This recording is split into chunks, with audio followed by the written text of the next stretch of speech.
नमस्कार दोस्तों, स्वागत है आपका हमारे चैनल पर।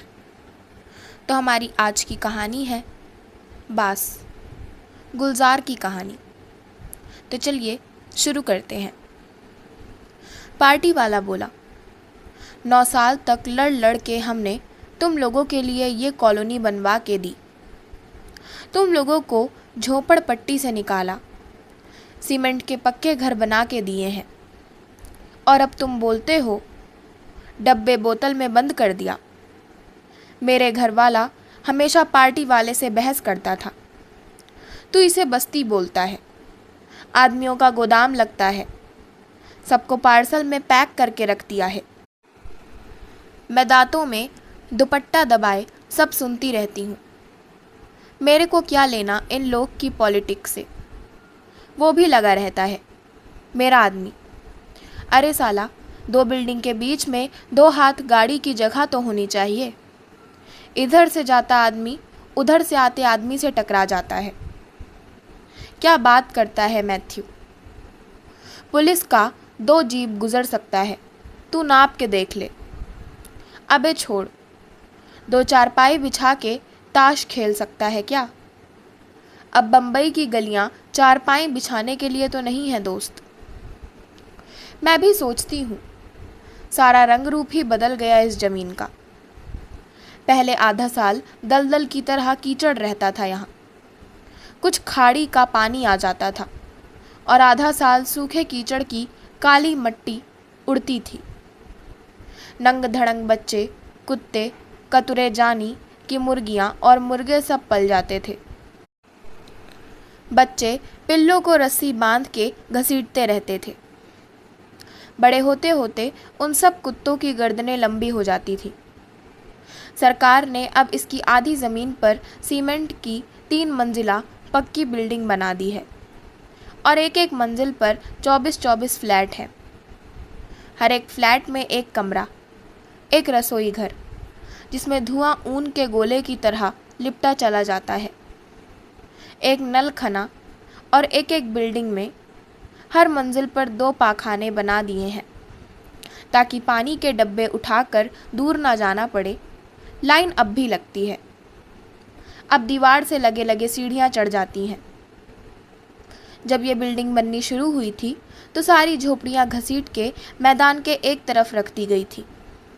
जैसे गफ्फार मंडी में अपनी खाली टोकरियों का झोपड़ियाँ तो फिर भी काफ़ी सब्ज रहती हैं। हमारी झोपड़ी के सामने थोड़ी सी खुली जगह थी जहाँ संतोष ने करेले की बेल लगा दी थी और खपचियों से बांध के दीवार सी खड़ी कर ली थी। उससे साथ की झोपड़ी भी अलग हो गई थी, लेकिन बेल तो बेल ही थी। जहाँ साथ वाले को पड़ोसी को 2 करेले लटकते नजर आए, वहीं कपड़े धोने के बहाने बाल्टी पानी की रखी और मौका पाते ही हाथ डालकर करेले चुरा लिए, और पानी की बाल्टी में ही कपड़ों को नीचे रख के अंदर ले आई। 4 आलू और तुलसी तो थी ही, जिस पर रोज शाम को दिए जल जाते थे। किसी को पता ही नहीं वो क्यों लगाई जाती है, बत्ती क्यों जलाते हैं। अमीना के यहाँ भी, करीमा के यहाँ भी, शांति और पूरो के यहाँ भी। सभी कहती थी, जब भी बूढ़ा खांसे मैं तो तुलसी डाल के काढ़ा पिला देती हूँ। कद्दू की बेल तो झोपड़ी की छत पर भी फैल जाती थी, मगर आंटी तो आंटी है ना। उसने भट्टी लगा रखी थी छोटी सी, अपनी झोपड़ी के पीछे भक्शी की तरह नहीं, जिसने मैदान के एक कोने में जगह बना रखी थी। 15-20 रोज में एक ही बार भट्टी चढ़ाता था। दारू के ड्रम भर के एक झग्गी में महफूज कर लिया करता था। जिस रोज उसकी भट्टी लगनी होती थी, उस रोज सुबह ही से कुछ हवलदार उसके घर की तरफ घूमते नजर आने लगते थे। उसकी 2 झोपड़ियाँ और भी थीं। इज्जतदार लोग अंदर बैठ के पीते थे, और मामूली इज्जत वाले जो ना उतरती थी ना चढ़ती थी, वो बाहर बैठकर ठर्रा पीते थे और सामने प्लेट में रखा नमक चाटते रहते थे। लेकिन आंटी तो आंटी थी, वो बड़ी नफासत से दारू बनाती थी, सड़े गले फल भी डालती थी, और नौसा दर तो बहुत ही कम। उसकी दारू में रंग भी होता था, लेकिन बोतल में भर के बेचती थी। उधर बैठ के कोई नहीं पीता था, और जो कोई खाली बोतल साथ ले आए 1 रुपया बोतल का काम कर देती थी।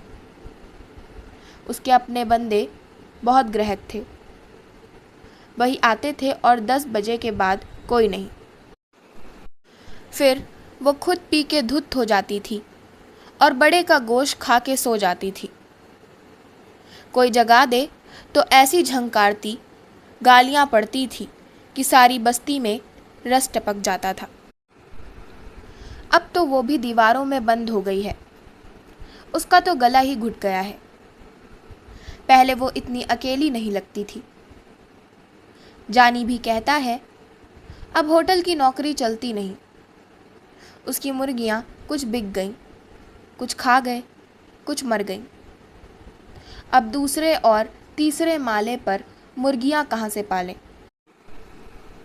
गफ्फार भी इस साल बकरा नहीं लिया, कुर्बानी में अपनी बकरी काट डाली। कहता है पहले खोल देते थे तो कचरा पट्टी में अपना चारा ढूंढ लेती थी। मेरा घरवाला भी पहले कुछ दोस्तों यारों को साथ ले आता था। झोपड़ी के बाहर चारपाई डाल के सब पीते थे, हुल्लड़ करते थे, और लो लुढ़क जाता था। रात वहीं पड़ जाता, सुबह ड्यूटी से पहले उठ के चला जाता। अब उसने भी दोस्तों को लाना छोड़ दिया। एक ही कमरे में सारे मर्द और औरतें क्या करें? तब बच्चे फर्श पर पड़ रहते थे, मर्द बाहर सो जाते थे, औरतें रात को पानी भर के अपने अपने मिमियाते बच्चों को छाती से लिपटा के सो जाती थी। अब क्या करें? बड़े बच्चे आंखें फाड़े सब देखते रहते हैं। मैं तो कई बार अपने मर्द से कह चुकी हूँ, ये भी साली कोई ज़िंदगी है? दरबों में बंद कर दिया है सरकार ने। पता है क्यों? ताकि गरीबी की बाज बाहर ना जाए।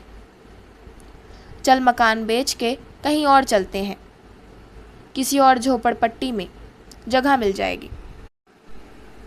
तो इसी के साथ मैं अपनी आज की कहानी बास का समापन करती हूँ। आशा करती हूँ आपको हमारी आज की कहानी बास पसंद आई होगी। अगर आपको हमारी आज की कहानी पसंद आई हो तो हमारे चैनल को सब्सक्राइब करें, वीडियो को लाइक करें और बेल आइकन दबाना ना भूलें। धन्यवाद।